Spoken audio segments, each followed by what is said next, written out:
welcome to 2 Minute Tuesday. Today we are talking about the power of finding gratitude and positive thoughts, especially at the end of the day. And we're just going to go through a couple of practices that we find really useful and encourage you to give them a shot as well. Would you like to start us off? Yeah, so for me, it's really like I can find myself easily distracted by my phone, what other people are doing, and I've really found that does not help me or serve me in any way. So my newest bedtime routine is before I go to bed, I journal 5 things I'm grateful for. Sometimes it's literally just like I'm half asleep and I'm like, I'm grateful that I'm alive. I'm grateful I have my fiance. Just like super basic things, but they're things I'm grateful for.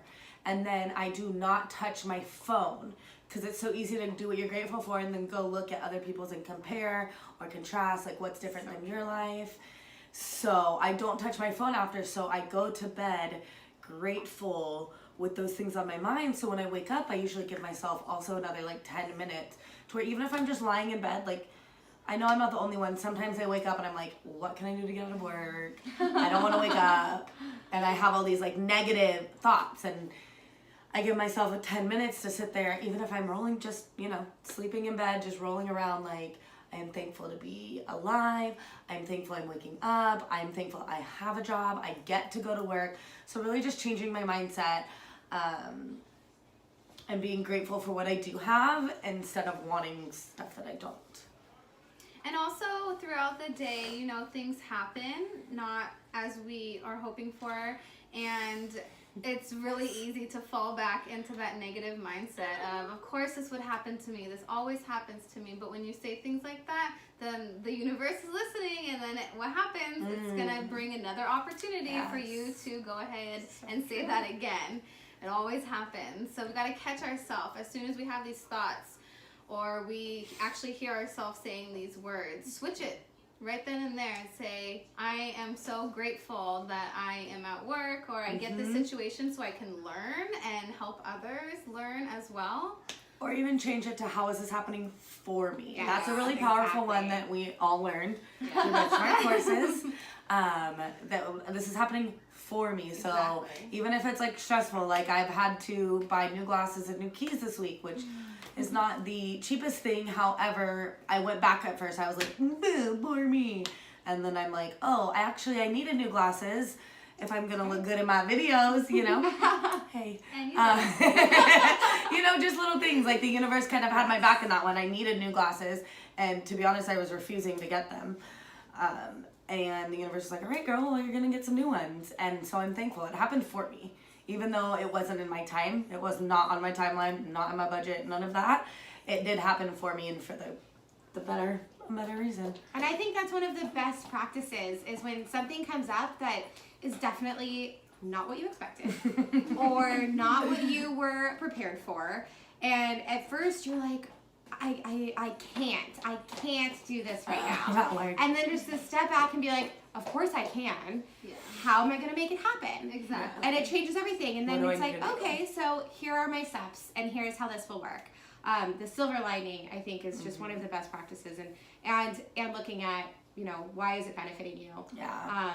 And my routine is very similar to yours, but reversed. I journal in the morning about what I'm grateful for, and then kind of like how I want to manifest my day to come, what am I looking forward to, and then at the end of the night, I don't always write it down, but when I'm laying in bed, I'm usually I think through like, okay, what happened today that was really good, and going to sleep with those thoughts, or even in this moment, like, I'm so excited and I'm so grateful to be laying in my bed with my dogs. Like, whatever it is that you can just touch base and connect with as something positive, and ending your day with gratitude and starting your day with gratitude, I think is super powerful. And it's super powerful, especially on those days where you're like, nothing's going right, and it feels like everything is so far out of your control. Yeah. I feel like that's like the most important time to really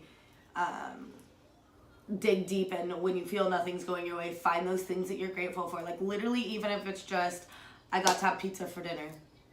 That's a great thing. Yeah, awesome. So how do you think we can encourage them to incorporate it with their kids? That's something you can do together. Like actually, me and Jessica, she has a beautiful daughter, and we were at dinner one time and it was really fun to we went around the table and we all talked about what we were grateful for. So like something I'm grateful for. I'm grateful for mom's hugs. I'm grateful for this time we're spending together. So just, it doesn't have to be, or actually, you can make it part of your routine. Yeah. It doesn't have to be, it can be random moments like we did at dinner. However, you can also put it in your morning routine, like on your way to school. Yeah. Ask your kid what they're or when you pick them up. How was your day? What were you grateful for that happened today? Or going to bed. Mm-hmm. Like, good night, I love you. Tell me 2 things you're really happy for Yeah, today. and it or always 2 things you're looking forward to tomorrow. Or Yes. something that just ends the night on that note. Yeah, and it always works best when you give them examples too. So it helps you practice your gratitude and say what you're grateful for, and then it also sparks their little minds. Yeah, to- exactly. So throughout the day when you have children, things are going to happen as just like adults, Life. you know. And this is a great teaching moment for us to be modeling best practices for our children and say, oh yeah, you know what, that does happen sometimes. But you know what? Like, it's okay. We'll get through it. And we're going to find solutions. And we're grateful that we even have this opportunity to work together and become stronger and happier and smarter for the next time it comes around, because we'll be more prepared and we'll be even more grateful that, wow, we're leveling up. We already know what to do this We're time. grateful that it happened last time. Yes, exactly. You know what? You taught me something once, and I use it with my kids nowadays. So Jessica told me something really cool once. You know that phrase that we say, well, you get what you get and you don't throw a fit. Like, that is Out. out. Bye. If they need to throw a fit, they can be upset about something. However, what I am working on because of my good friend Jessica here is I tell my kids, you know, like the 4-year-olds, I'm like, you guys know that we don't throw a fit, right? And they're like, yeah, we don't throw fits. I'm like, okay, so now when we get what we get, we say thank you and we're grateful for it.